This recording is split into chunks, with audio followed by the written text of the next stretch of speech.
أشهد أن لا إله إلا الله وحده لا شريك له الذي أرسله بالحق بشيرا ونذيرا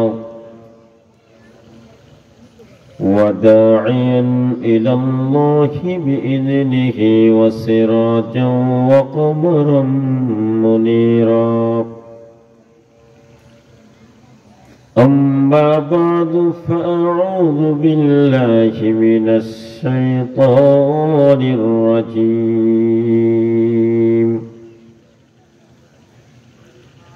بسم الله الرحمن الرحيم. إن الله اشترى من المؤمنين أنفسهم وأموالهم بأن لهم الجنة. صدق الله مولانا العظيم وصدق رسوله النبي الكريم، ونحن على ذلك من الشاهدين والشاكرين والحمد لله رب العالمين.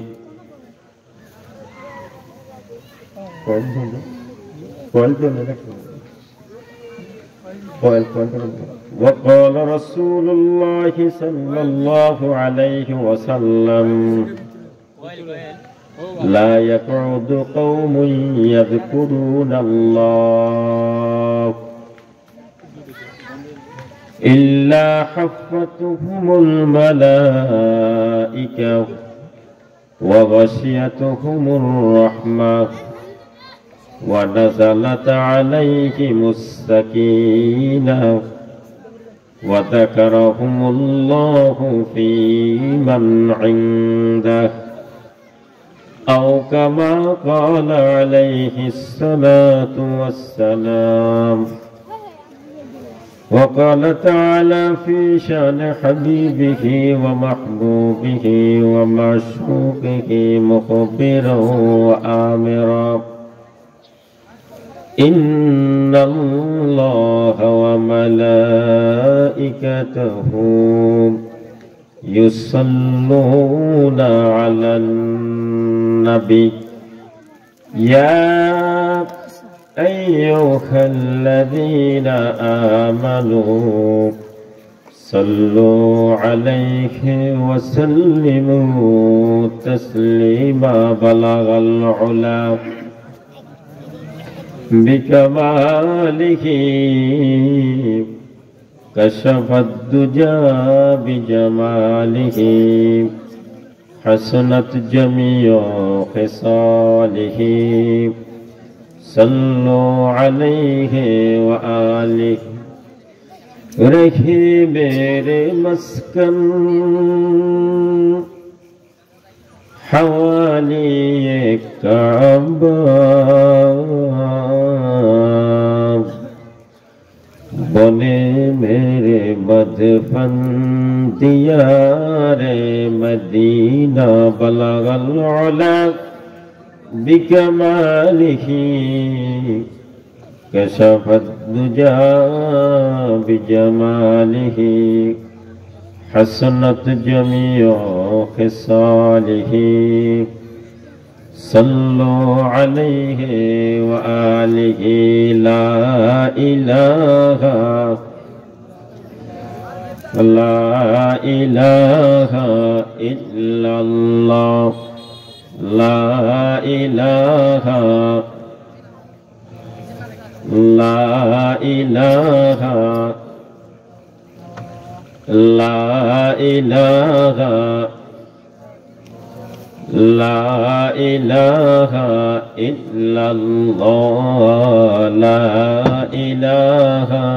إلا الله. لا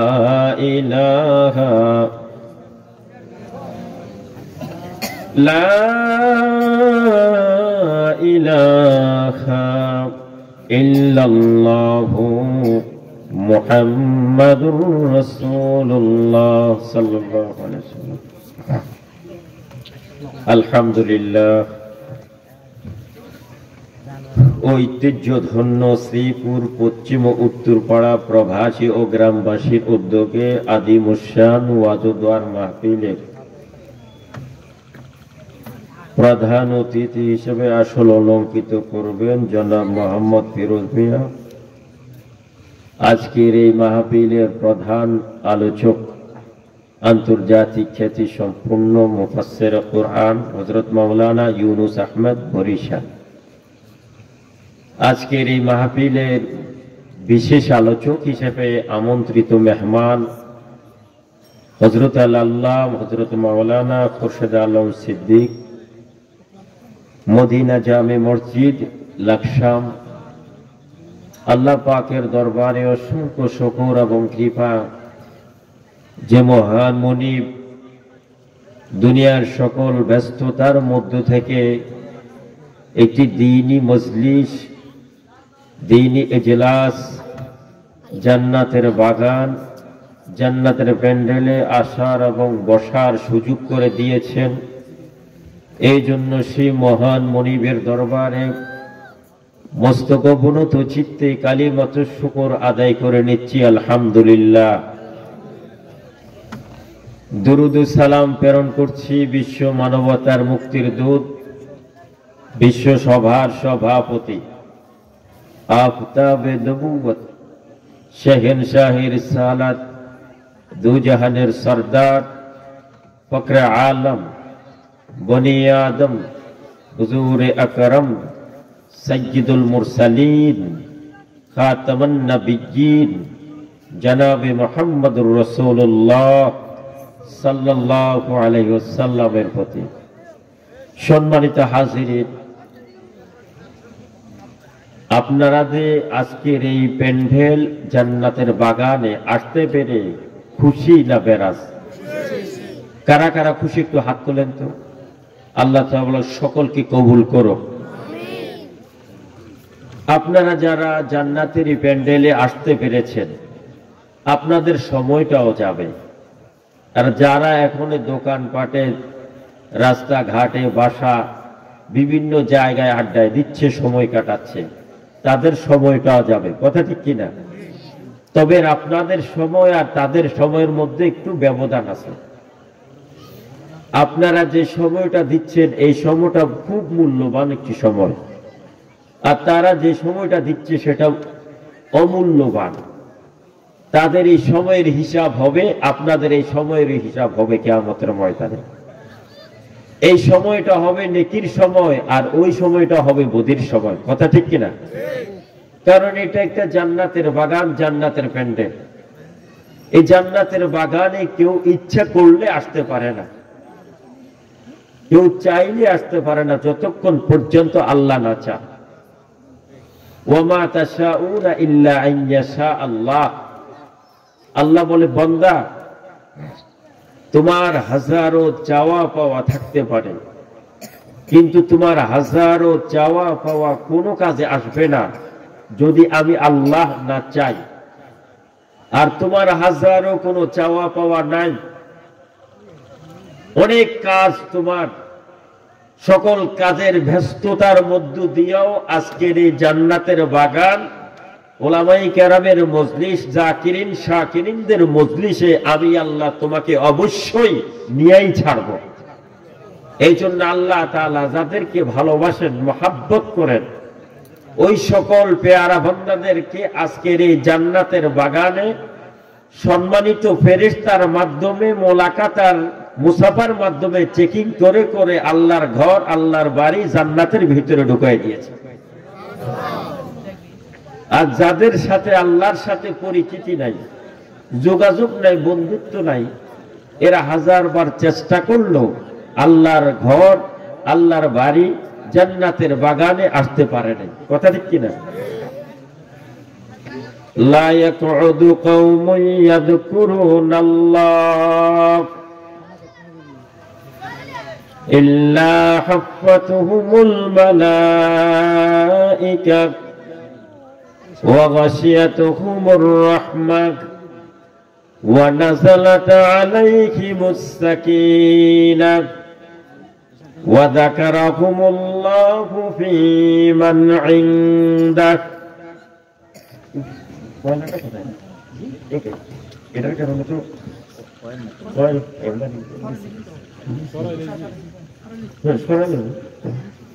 মদিনার প্ল্যাটফর্মে দাঁড়িয়ে ঘোষণা দিলেন, যে জায়গায় যে মজলিসে কোরআনের আলোচনা হয়, হাদিসের আলোচনা হয়, ওয়াজ মাহফিল হয়, হালকা জিকির হয়, তাফসীরুল কোরআন মাহফিল হয়, ওই ওয়াজ মাহফিল হালকা জিকিরের মজলিসটাকে তোমরা দুনিয়ার নেতা নেত্রীর মজলিস মনে করিও না। আমি নবী মুহাম্মদুর রাসূলুল্লাহ সাল্লাল্লাহু আলাইহি সাল্লাম ঘোষণা দিচ্ছে, ওই ওয়াজ মাহফিলের মজলিসটা হচ্ছে আল্লাহর জান্নাতের বাগান। যাদের সাথে আল্লাহর সাথে পরিচিতি আছে, যোগাযোগ আছে, বন্ধুত্ব আছে, আল্লাহর বন্ধু বলে আল্লাহর জান্নাতের বাগানের ভিতরে যখন আসার আর বসার ইচ্ছা পোষণ করলেন, আল্লাহ তাআলা একদল রহমতের ফেরেশতা দ্বারায় জান্নাতের মাঝখানে দাঁড় করাইয়া দিয়া বলে দিলেন, ও জান্নাতের ফেরেশতারা, আমার জান্নাতি ভাইদেরকে চেকিং করে করে জান্নাতের ভিতরে ঢুকাইয়া দাও। যাদের সাথে আল্লাহর সাথে পরিচিতি নাই, যোগাযোগ নাই, বন্ধুত্ব নাই, ওই সকল দুশমনরা হাজার চেষ্টা করলো মাহফিলের কাছে থাকলেও তারা আসার সুযোগ হবে না, তারা কোফাল ফোড়া। কথা ঠিক কিনা ভাইয়েরা আমার? এই জান্নাতের বাগান প্রতিদিন হবে না, এমন একটা সময় প্রতিদিন আসবে না, হয়তো এই মাহফিল আমার আপনার শেষ মাহফিল হতে পারে, এই নসিহত আমার আপনার জীবনের শেষ নসিহত হতে পারে। বলেন তো ভাই, এই মুহূর্তে যদি আমি আর আপনি দুনিয়া থেকে চিরবিদায় নিয়ে মালাকুল মউত যদি চলে আসে, আমাকে আপনাকে যদি প্রশ্ন করা হয়, বন্ধু কোন জায়গায় ছিলা? ফেরেশতারা জবাব দিবে, বন্ধু কোন জায়গায় ছিল না, একমাত্র আল্লাহর জান্নাতের বাগানের পরিবেষ্টিত জায়গার ভিতরে ছিল। সুবহানাল্লাহ বলেন। আল্লাহর জান্নাতের বাগানে থাকার কারণে আল্লাহর মেহমান হয়ে যাবেন। আর যদি চা দোকানে, টাসের বাজারে, মদের বাজারে, আড্ডায়, জেনায়, ব্যভিচারে অবস্থায় যদি লিপ্ত থাকেন, আল্লাহ না করুন ওই মুহূর্তে যদি আপনার ইন্তেকাল হয়, ওই মুহূর্তে যদি আপনার মৃত্যু হয়, আপনি একটু চিন্তা ভাবনা করে দেখেন আপনার ঠিকানাটা কোথায় হবে। আল্লাহ যদি বলে, বন্ধু দুনিয়ার হায়াতের মধ্যে সকল হায়াত আমি তোমাকে মাইনাস করে দিলাম, করে হিসাব নিলাম না, শুধু আজকের এই মাগরিবের পর তোমার পাশে একটা জান্নাতের বাগান আমি আল্লাহ সাজাইলাম, ওই জান্নাতের বাগানে না গিয়ে কেন তুমি মদ, জুয়া, আড্ডা, টাস, চা দোকানে আড্ডার ভিতরে গিয়েছো? বন্ধু এই সময়টার একটু হিসাব দিয়া আমার কাছে একটু যাও। বলেন তো দেখি, কোন বান্দা ওই সময়ের হিসাব দিতে পারবে কিনা? সম্ভব নয়, সম্ভব নয়। এতএব আমরা যারা আজকের এই মাহফিলে চলে এসেছি, আমরা বড় ভাগ্যবান। কথা ঠিক না বলেন? আমরা বড় ভাগ্যবান, আমরা বড় ভাগ্যবান। কেমন ভাগ্যবান? আল্লাহ রাসূল সাল্লাল্লাহু আলাইহি সাল্লাম বলেন, যে জায়গায় যে মজলিসে কোরআন হাদিসের আলোচনা হয়, ওই ওয়াজ মাহফিলের মজলিসটাকে জান্নাতি ফেরেশতারা বেষ্টন করে দাঁড়ায়া থাকে। যতক্ষণ পর্যন্ত ওয়াজ মাহফিল হালকায় জিকির চলতে থাকে, ততক্ষণ পর্যন্ত আনেওয়ালা ব্যক্তিদের জন্য রহমতের ফেরেশতারা আল্লাহর দরবারে মাগফিরাতের দোয়া করে এবং আল্লাহর কাছ থেকে রহমতে সাকিনা আমার আপনার উপর অবতীর্ণ হতে থাকে। সুবহানাল্লাহ। ওয়া নাযালাত আলাইহিমুস সাকিনা। সাকিনা শব্দের অর্থ কি?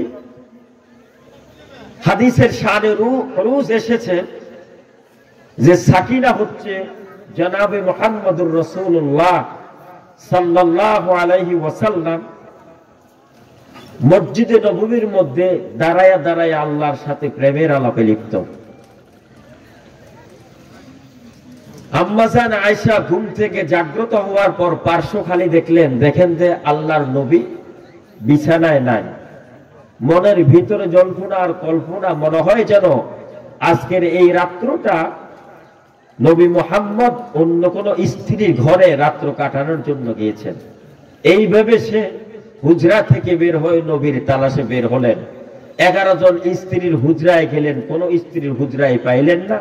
পরিশেষে আম্মাজান আয়েশা গিয়ে দেখলেন আল্লাহর রাসূল মসজিদে নববীর মধ্যে দাঁড়ায়া দাঁড়ায়া আল্লাহর সাথে প্রেমের আলাপে লিপ্ত হয়ে গেছেন। হঠাৎ করে দেখেন যে আল্লাহর রাসূল নামাজে দাঁড়ানো, এমন অবস্থায় রাসূলের মাথার মোবারকের উপর অঝোর ধারে বৃষ্টি পড়তেছে। এটা দেখে আম্মাজান আয়েশা আবার হুজরার ভিতরে ধরাইয়া চলে আসলেন। রাসূল করিম সাল্লাল্লাহু আলাইহি সাল্লাম নামাজ শেষ করার পর, মুনাজাত শেষ করার পর হুজরার ভিতরে এসে দেখেন আম্মাজান আয়েশাতে দৌড়াইয়া আসলেন। এখন বুকটা একটু আপ ডাউন করতেছে, হাঁপাইতেছে। রাসূল জিজ্ঞেস করলেন, আয়েশা হাঁপতেছে কেন? আম্মাজান আয়েশা বলল, না কিছুই না। তো বলো না কেন? তো রাসূল, আপনাকে আমি পার্শ্বে না দেখে আমি ভাবছিলাম আপনি অন্য কোন সতীনের ঘরে রাত্র যাপন করতেছেন কিনা। আমি গিয়ে দেখলাম না, কোন সতীনের ঘরে নয়, আপনি আপনার মনিবের সান্নিধ্যে প্রেমের আলাপে লিপ্ত মসজিদে নববীর ভেতরে। কিন্তু রাসূল, হে আমার আম্মা জানা আয়েশা সিদ্দিকা রাদিয়াল্লাহু তাআলা আনহা রাসূলের মাথা মোবারকের উপর হাত বুলায় দিচ্ছেন। রাসূল বললেন, আয়েশা এমন করছো কেন? আয়েশা বললেন, ইয়া রাসূলুল্লাহ, ইয়া হাবিবাল্লাহ, আপনি যখন নামাজে দাঁড়ানো অবস্থায় আমার দুইটা চক্ষু গোচর আপনার মাথা মোবারকের মধ্যে পড়লো, আর আমি আমার দুই চক্ষু মাধ্যমে দেখতে পেলাম যে অঝোর ধারে বৃষ্টি আপনার মাথা মোবারকের মধ্যে পড়তেছে। রাসূল বললেন, আয়েশা, ও আয়েশা, হুজরা থেকে যখন বের হয়ে চলে আয়েশা, আমি তোমাকে প্রশ্ন করে জানতে চাই, হুজরা থেকে বাহির হওয়ার সময় তোমার মাথা মোবারকের উপর কি ছিল? আম্মা জান আয়েশা বললেন, ইয়া রাসূলুল্লাহ, ইয়া হাবিবাল্লাহ, ঘুম থেকে জাগ্রত হওয়ার পর আমার ওড়না আমি অনেক খোঁজাখুঁজি করলাম, ওড়না পাইলাম না। না পাওয়া সত্ত্বে আপনি রাসূলের রুমাল মোবারক আমার মাথায় পেঁচিয়ে পর্দা স্বরূপ বের হলাম। রাসূল বললেন, আয়েশা, ও আয়েশা, যা দেখেছো সত্য দেখেছো। ও আয়েশা, ওয়ামা আরসালনাকা ইল্লা রাহমাতাল লিল আলামিন। আয়েশা রে, ও আয়েশা, এই দুনিয়াতে আল্লাহ আমারে পাঠাইছেন রহমাতাল লিল আলামিন হিসাবে। ও আয়েশা, মসজিদে নববীর মধ্যে যখন আমাকে দাঁড়ায়া দাঁড়ায় আল্লাহর সাথে প্রেমের আলাপে লিপ্ত দেখেছো রে আয়েশা, আমার মাথা মুবারকের মধ্যে বৃষ্টি দেখতে পেয়েছো। আয়েশা রে, সেটা কোনো বৃষ্টি ছিল না রে আয়েশা, আমি নবী মুহাম্মদুর রাসূলুল্লাহ সাল্লাল্লাহু আলাইহি ওয়াসাল্লামের রুমাল তোমার মাথা মুবারকের থাকার কারণে তোমার বাহ্যিক চক্ষুর আলো আল্লাহ বন্ধ করে দিয়া দিব্যি চক্ষুর আলো আল্লাহ খুলে দিয়েছেন। ওই দিব্যি চক্ষুর মাধ্যমে আয়েশা তুমি দেখতেছো এটা বৃষ্টি। আয়েশা, ও আয়েশা, এটা বৃষ্টি নয় রে আয়েশা, আল্লাহর পক্ষ থেকে আমি নবীর উপর রহমতে সাকিনা।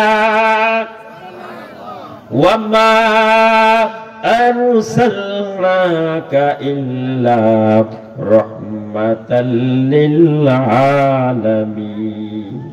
24টা ঘন্টার 24টা মুহূর্তের 24টা সেকেন্ডে আমি রাসূলের উপর আল্লাহ পাকের পক্ষ থেকে রহমতে সাকিনা নাজিল হয়। যদি কেউ বিশ্বাস না করেন, আজকের এই মজলিসও আল্লাহ পাকের গোলাম নবী মুহাম্মদুর রাসূলুল্লাহ সাল্লাল্লাহু আলাইহি সাল্লামের উম্মত যদি হয়, কসম আল্লাহর বিশ্বাস করবেন, আজকের এই মজলিসও আল্লাহ তাআলার পক্ষ থেকে রহমতের ফেরেশতারা রহমতে সাকিনা আমাদের উপর অবতীর্ণ হচ্ছে।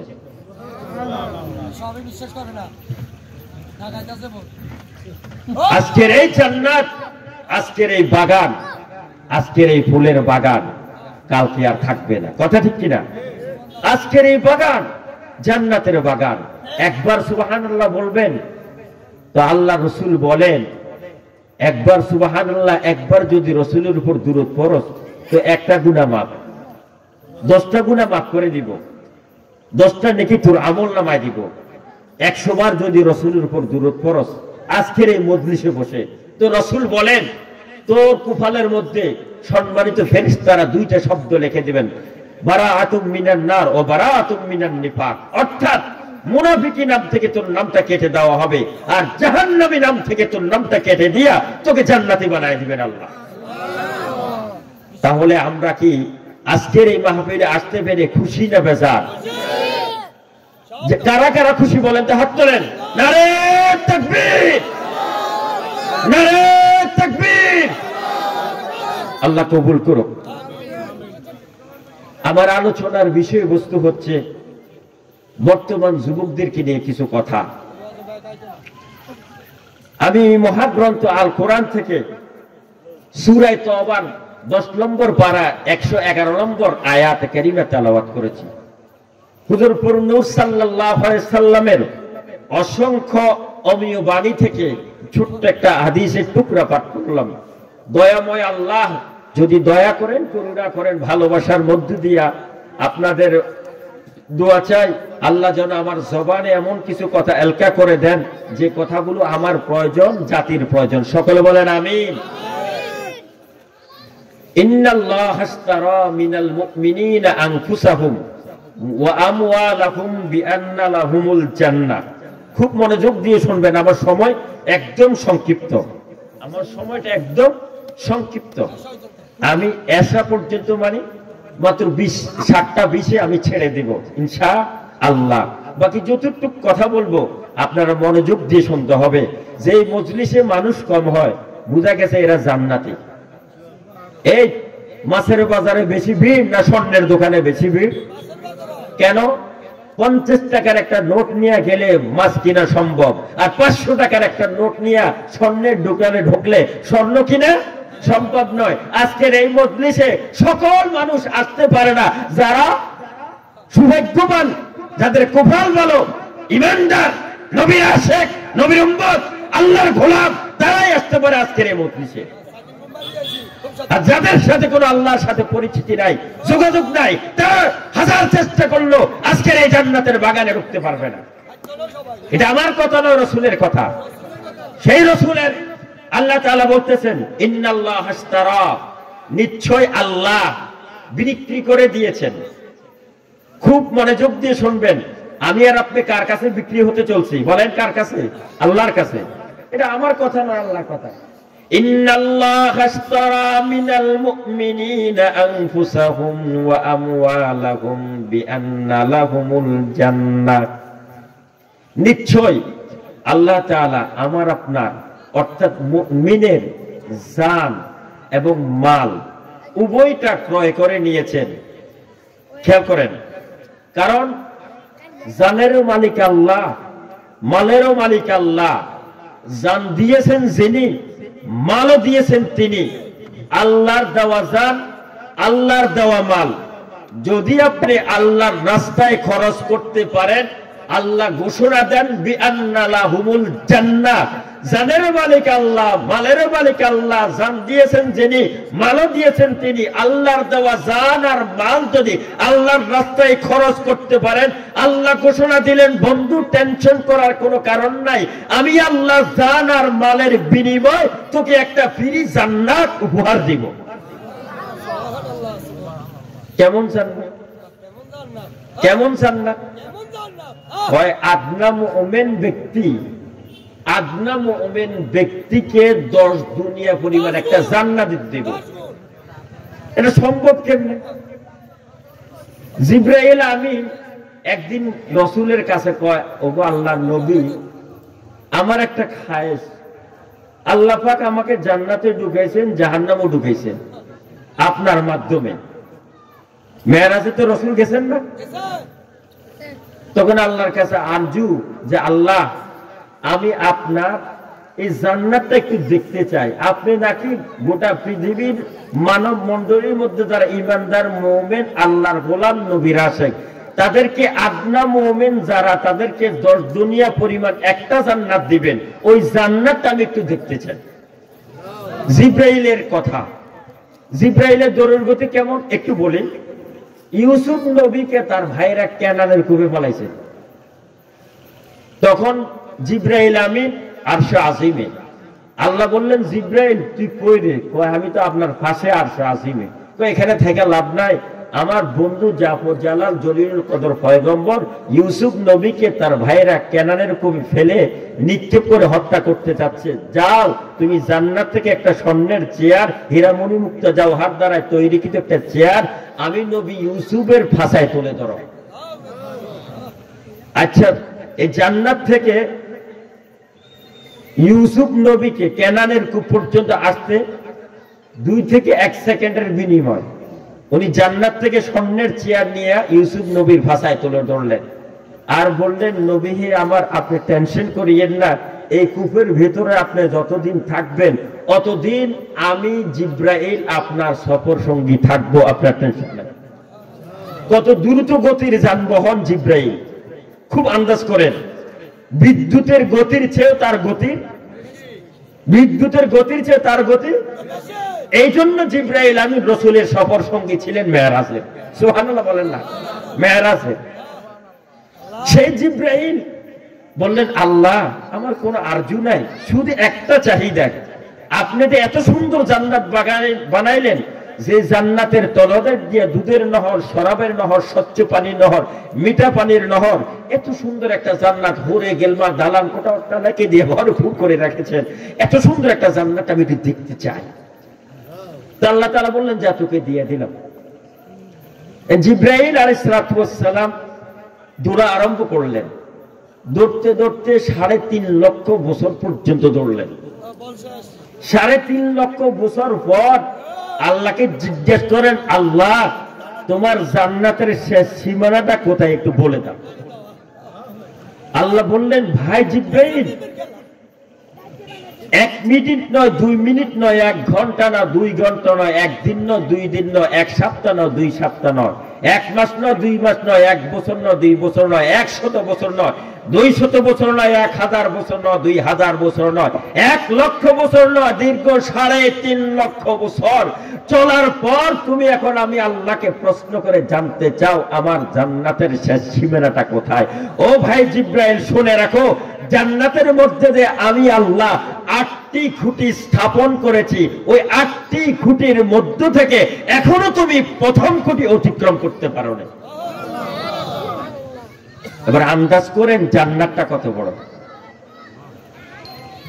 দেশে সিসা লসিমানি মুহাক্কিক সুবকাকাহি, দেশে সিসা লসিমানি মুহাক্কিক সুবকাকাহি কে একদম বা খুদা দিদম বাহার তখতে সুলাইমানি। আল্লাহু আকবার। আন্দাজ করেন তো, সে আল্লাহ 10 দুনিয়া পরিমাণ একটা জান্নাত দিব আদনা মুমিনকে। এটা কি সম্ভব কিনা বলেন? এটা সম্ভব কিনা?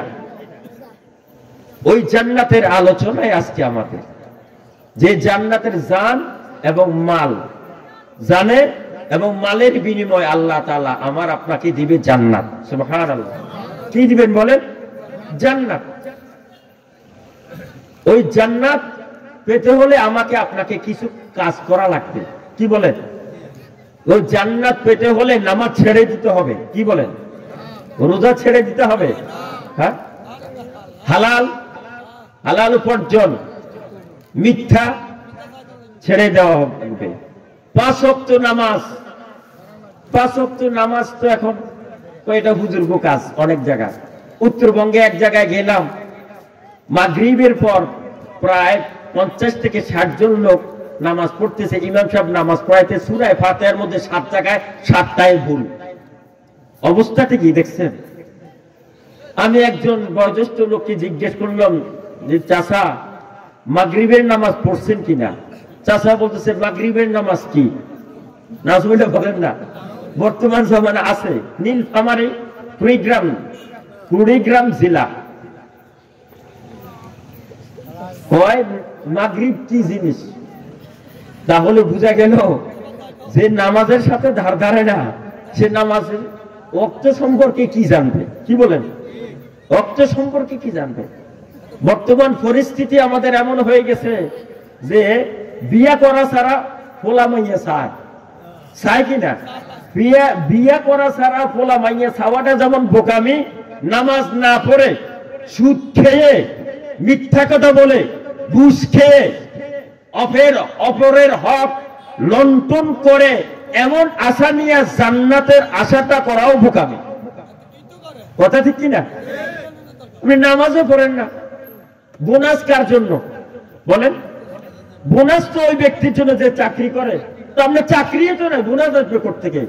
যার চাকরি আছে তার বোনাস আছে, যার বোনাস আছে তার পেনশন আছে। যার চাকরি নাই তার বোনাস নাই, যার বোনাস নাই তার পেনশনও নাই, যার নামাজ নাই তার কিসের আবার জান্নাত? কিসের জান্নাত তার? নামাজ ছাড়া জান্নাতে যাবে? ব্রাহ্মণবাড়ি আলোচনা করে আসতেছিলাম, প্রতিমধ্যে আর কিছু না চাই না বাবা, সঙ্গে যেতে আমায় নিও, পিঠা পাড়া পড়লে বাবা তুমি যাইয়া ফিরে বিছাইও। তো পানির তলে মোমবাতি, নামাজ রোজা লাগে না, আমার বাবার মুরিদ হইলে নামাজ রোজা লাগে না। কয় কিনে কয়? এরকম পীর আছে না বাংলাদেশে? তবে হক্কানি পীরের তুলনায় ভণ্ড পীর বেশি বেশি। আজকে আমরা শুধু ভণ্ড পীরের আলোচনা করি, কিন্তু হক্কানি পীরের আলোচনা করি না। এই ভণ্ড পীরের আলোচনা করতে যাইয়া আম জনতা, আম মুসল্লি মনে করে বাংলাদেশে হক্কানি পীর বলতে কোনো ফিরে নাই। অথচ যেখানে আবু জাহেল সেখানে বলেন না মোহাম্মদ, যেখানে ফেরাউন সেখানে মুসা, যেখানে বন্ড পীর সেখানে উজানির পীর, যেখানে বন্ড পীর সেখানে চর্মনার পীর। কথা ঠিক কিনা? আপনাকে সঠিকটা মাপতে হবে।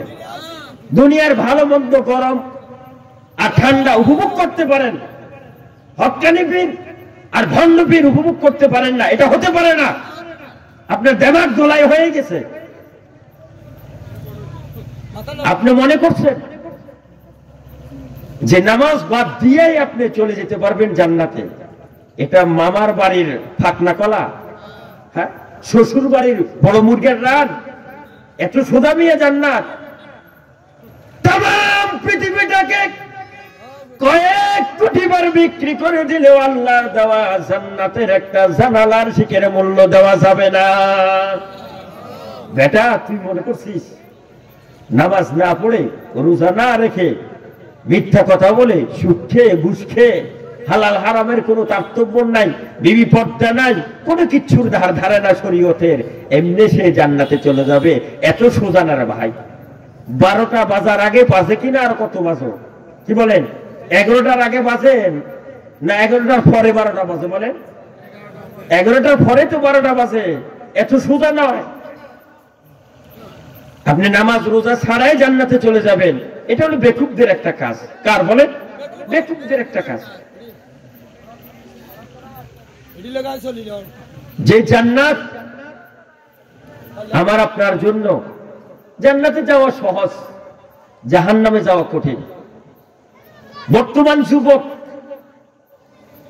যে পরিমাণ গুনাহের মধ্যে লিপ্ত, আল্লাহ না করুক, এই যে মোবাইল শরীফ আছে, এটাকে যদি আপনি ভালো কাজে ব্যবহার করেন তো ভালো কাজে ব্যবহার হবে, আর যদি এটাকে মন্দ কাজে ব্যবহার করেন তাহলে গুনাহ হবে, সময়ও যাবে, সব কিছু যাবে, আপনি জীবনও যাবে, যৌবনও যাবে। কথাটা কি না? এই মোবাইলের মাধ্যমে হাজার হাজার যুবকের চরিত্র বিনষ্ট হচ্ছে। এই মোবাইলের মাধ্যমে, ফেসবুকের মাধ্যমে। বেটা জীবনে কোনোদিন মাদ্রাসায় যায়নি, মাদ্রাসায় বারিন্দায় হাঁটে নেই। আরে বেটা আলিফ বাতা জানে না, কোরআন শরীফ পড়তে জানে না, নামাজ জানে না, ওযু জানে না, গোসল জানে না, কিন্তু মোবাইল শরীফের মধ্যে ফেসবুক শরীফ ভালোভাবে জানে, মোবাইল শরীফের মধ্যে ইউটিউব শরীফ ভালোভাবে জানে, আর কাকে কি পরিমাণ গালি দিতে হয় ওই গালিও মুখস্থ করে রাখে। কথা ঠিক না বেঠিক? কি পরিমাণ গালি উলামায়ে কেরামকে দেওয়া হয় ফেসবুকে, বেটা একজন আলেম, ইন্নামা ইয়াখশাল্লাহ মিন ইবাদিহিল উলামা, এর বেটা উলামায়ে কেরামের বৈশিষ্ট্য হচ্ছে আল্লাহকে ভয় করা। উলামায়ে কেরামের বৈশিষ্ট্য হচ্ছে আল্লাহকে ভয় করা। আমি আর তুমি ফেসবুকের মাধ্যমে যে পরিমাণ গালিগালাজ করি, আল্লাহ না করুক, যদি ওই আলেমের বদদুয়া লেগে যায় যাকে তুমি গালি দিচ্ছ, তো তুমি ধ্বংস, তোমার জীবন ধ্বংস হয়ে যাবে। আল্লাহ মাফ করুক, সকলে বলেন আমিন। আমি ও সকল যুবক ভাইদেরকে বলবো, ও যুবক ভাই, তুমি যে নেতার কারণে আজকে নেতার পিছনে হাঁটতেছ, নামাজ নাই, রোজা নাই, আল্লাহ নাই, খোদা নাই, যে নেতার অনুসরণ করতেছ, যে নেতার অনুসরণ করতে গিয়ে তুমি তোমার মা বাপকে চিনো না, তুমি তোমার চাচাকে চেনো না, তুমি তোমার মুরব্বীকে চেনো না, বড় ভাইকে চেনো না, যাত্রার সাথে যেমনে পারো এমনি ব্যবহার করো, যাত্রার সাথে যেমনে পারো এমনি গালিগালাজ করো। ও ভাই, তুমি জানো না তোমাকে তারা ব্যবহার করবে, তুমি এমন ব্যবহারিত ধৈর্য হয়ে যাবে। দর্জি যেমন সব কিছুকে লাড়ে, কিন্তু ধৈর্যের কোপালে কি হয় না, শিরনে জোটে না, গোস্ত জোটে না। কথা ঠিক কিনা? ও ভাইয়েরা, ও যুবক ভাইয়েরা, তোমাকে তোমার নেতা দুনিয়ার খাতিরে তোমাকে লাড়ে, তোমাকে দিয়া অমুকরে বলবে সন্ত্রাসী করো, অমুক কল্লা ফালাই দাও, অমুকে দুনিয়া থেকে সরাই দাও, কিন্তু তুমি এটাকে চিন্তা করতে হবে রক্ত রক্ত চায়। কথা ঠিক কিনা? রক্ত রক্ত চায়, সংঘাত সংঘাত চায়, সংঘাত দিয়া গোটা পৃথিবীতে একটা সুবিন্যস্ত ভাবে একটা মীমাংসা হয়েছে। কোন কর্ম ইতিহাস দেখাইতে পারবেন না, ইতিহাস দেখাইতে পারবেন না। ও যুবক, আমি তোমাকে বলি, তোমার মতো যুবক আবু বকর সিদ্দিক ছিলেন। এই পৃথিবীতে সর্বপ্রথম